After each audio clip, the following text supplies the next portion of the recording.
Stepping over the low fence onto the rough, dry patch of earth was a moment I'll always remember. There were people walking the path surrounding me, and the air was full of the sound of laughter and people talking and the river that flowed nearby. But everything stopped for me when I stepped onto that holy ground. I was on the prayer grounds where Mahatma Gandhi and his community had prayed daily for so many years. And I was there, kneeling on this same earth, offering my own prayers, feeling some quiet resonance with all those prayers and all those people. The ashram on the banks of the Sabarmati River in Ahmedabad in India was Gandhi's home from 1917 to 1930. And our UUCUV pilgrimage spent a day there in February of 2019.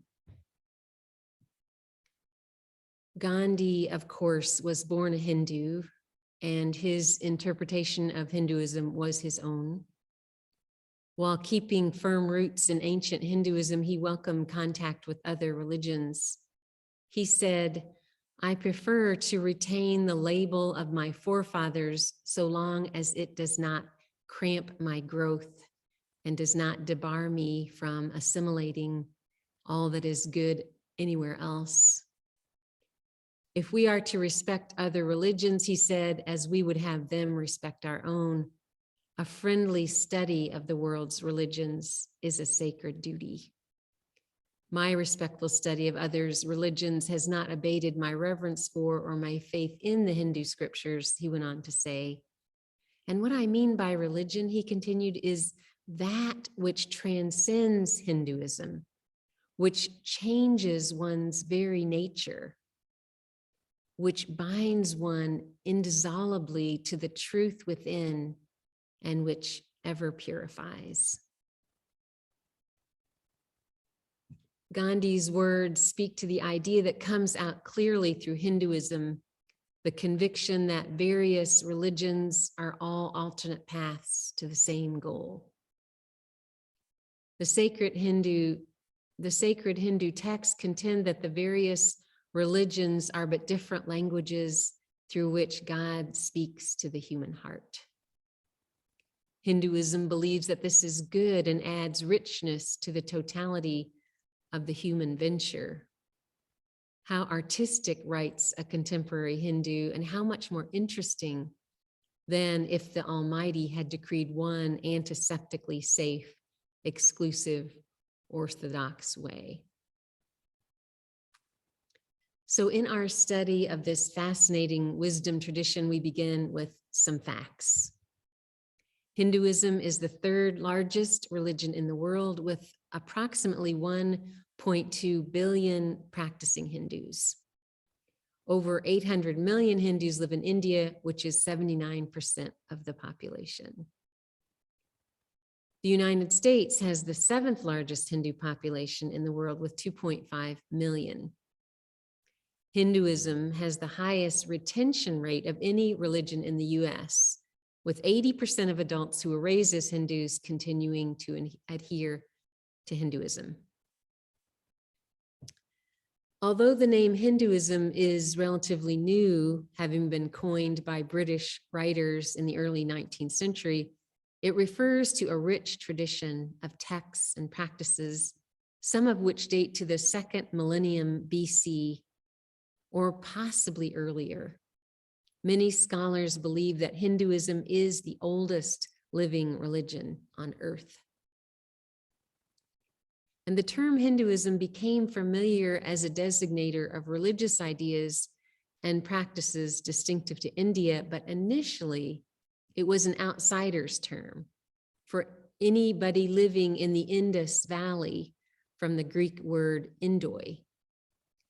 Gradually, the distinction became primarily religious rather than ethnic, geographic, or cultural. There is so much to learn about Hinduism, and we do have 4 weeks to explore. But today, we're going to focus on the 7 core beliefs of Hinduism. The name the Hindus give to the supreme reality is Brahman.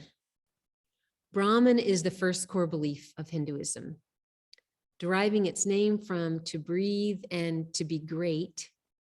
Brahman is being, awareness, and bliss, utter reality, utter consciousness, and utterly beyond all possibility of frustration.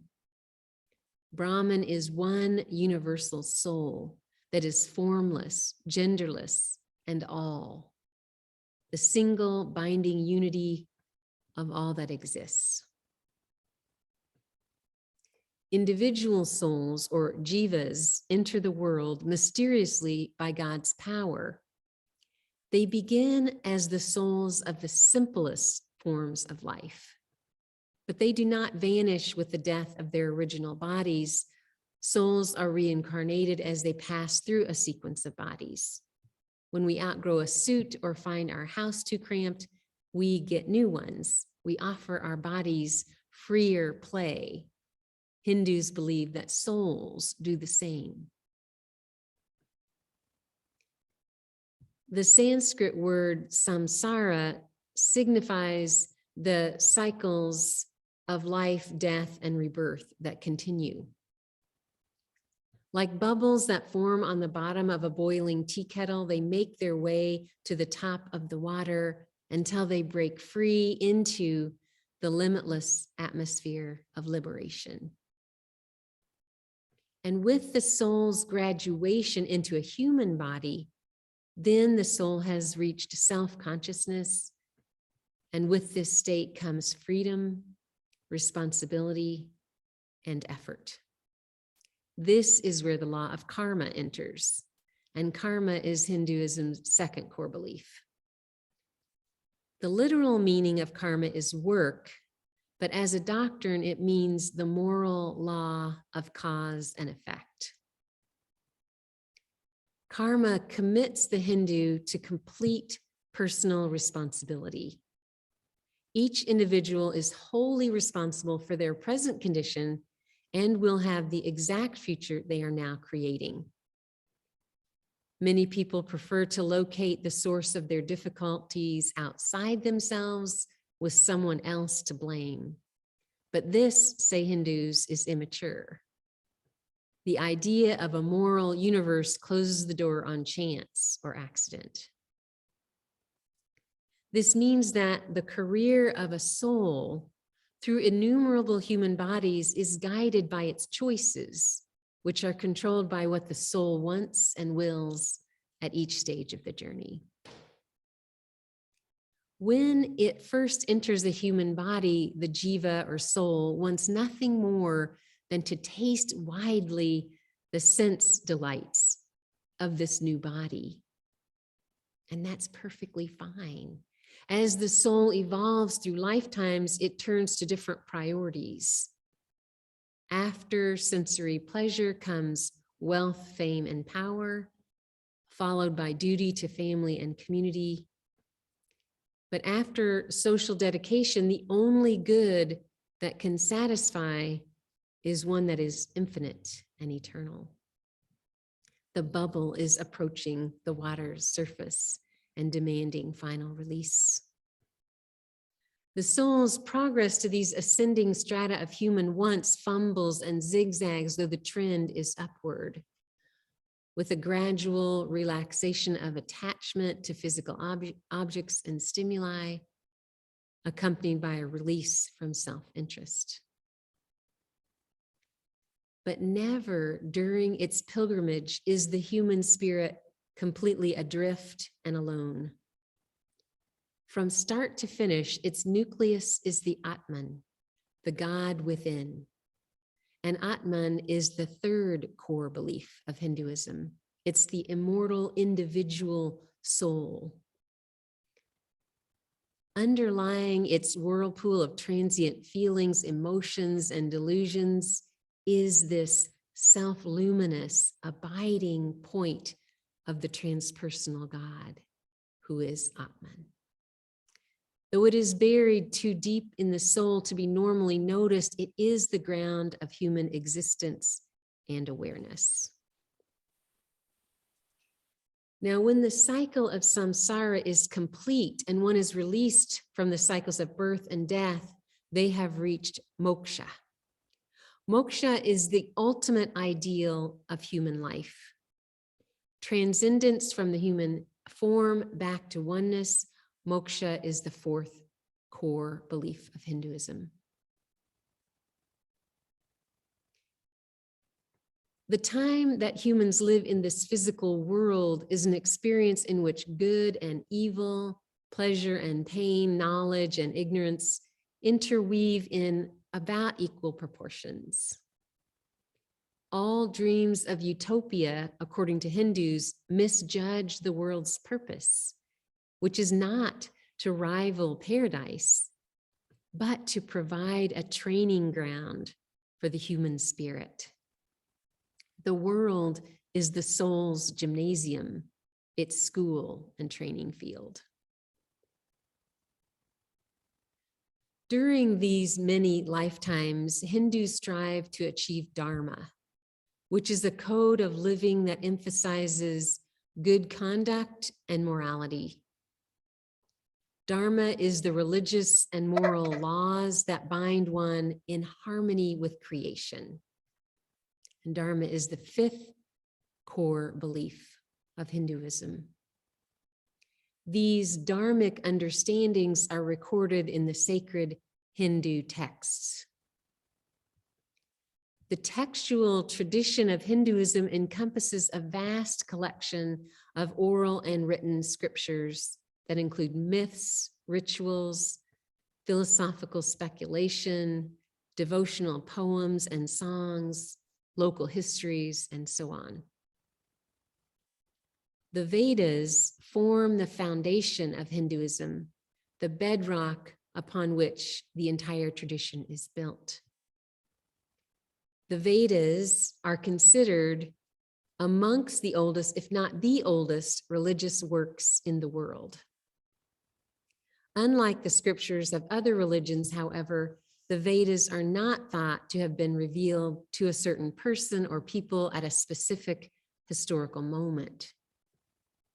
Instead, they are believed to have always existed, coming directly from God and received by sages in deep meditative states at some point prior to 1500 BCE, but precisely when is unknown. The Vedas are the sixth core belief of Hinduism, and the Vedic texts are called Shruti, which means hearing, because for hundreds, maybe thousands of years, the texts were passed on simply by word of mouth. The word Veda means wisdom, knowledge, or vision. The Vedas are in 4 volumes, and each Veda consists of 4 parts. The Samhitas, which are the hymns, the Brahmanas, which are the rituals, the Aranyakas, which are the theologies, and the Upanishads, which are the philosophies. The Upanishads were so called because they were taught to those who sat down beside their teacher. And Upanishad translates directly to meaning near, sit down. The Upanishads are read by students of religious traditions and spirituality in all cultures and are regarded as principal texts within the body of mankind's wisdom traditions. The last core belief of Hinduism is their understanding of time. Hinduism views the concept of time from a cosmic perspective, which is not linear, but cyclical. Hindus consider the real self to be ever existing, not only in the future, but also from the past. Within Hinduism, we find no year dot, nor a final cataclysm. The closing of one door implies the opening of another. Destruction of the cosmos only pretends it's recreation. The entire material world is thus subject to everlasting cycles of creation, sustenance, and destruction.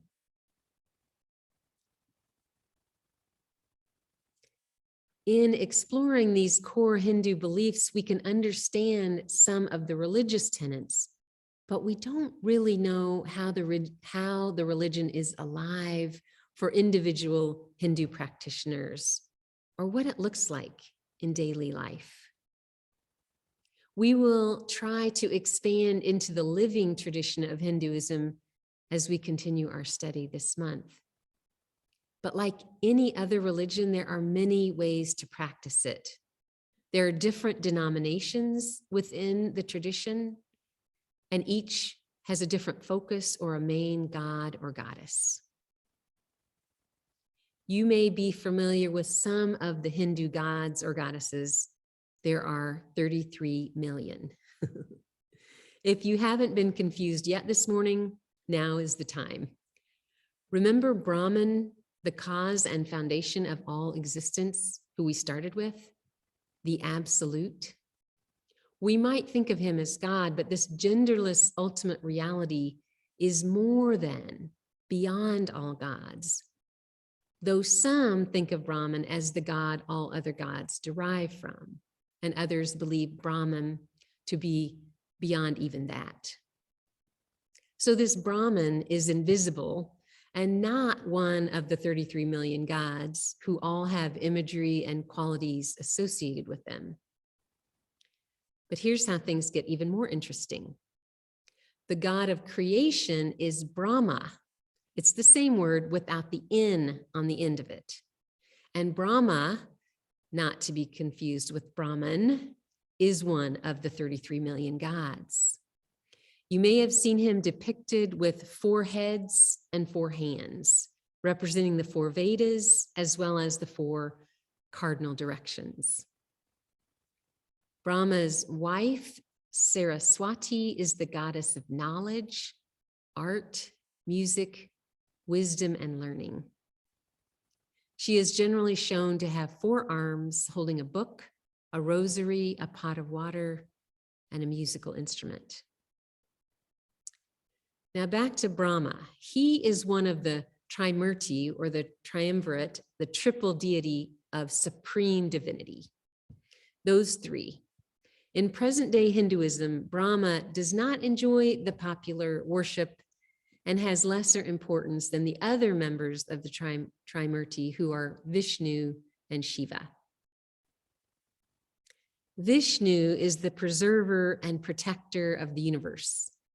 He is depicted as blue in color, as he is infinite and immeasurable like the sky, and surrounded by the infinite cosmic ocean. He rests on the 5-headed serpent named Shishnag. The third is Shiva. Shiva is depicted with a 3rd eye, representing wisdom and insight, and he has a cobra around his neck, signifying both Shiva's power over the most dangerous creatures in the world and Shiva's power of destruction and recreation. The snake sheds its skin to make way for the new. Shiva's role is to destroy the universe in order to recreate it. Hindus believe his power of destruction and recreation are used even now to destroy the illusions and imperfections of this world, paving the way for beneficial change. According to Hindu belief, this destruction is not arbitrary, but constructive. Shiva is therefore seen as the source of both good and evil, and is regarded as the one who combines many contradictory elements.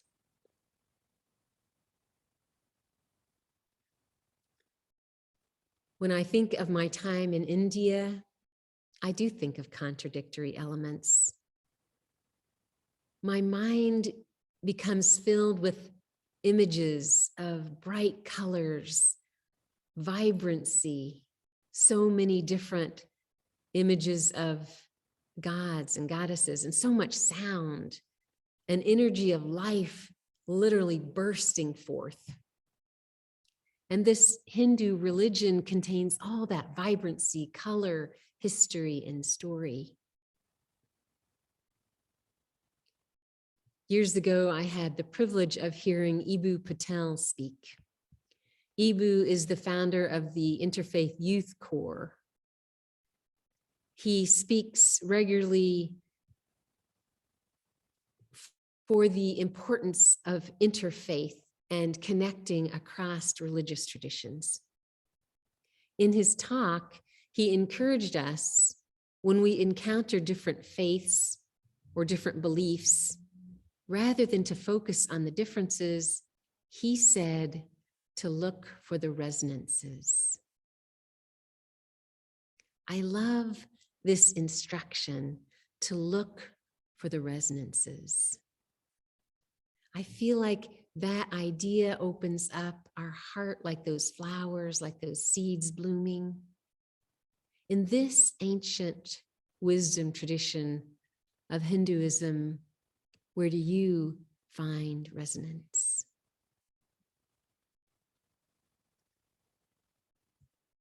Mahatma Gandhi and his community, as they gathered on their prayer grounds every day, sang a devotional song known as Ragapati Raghava.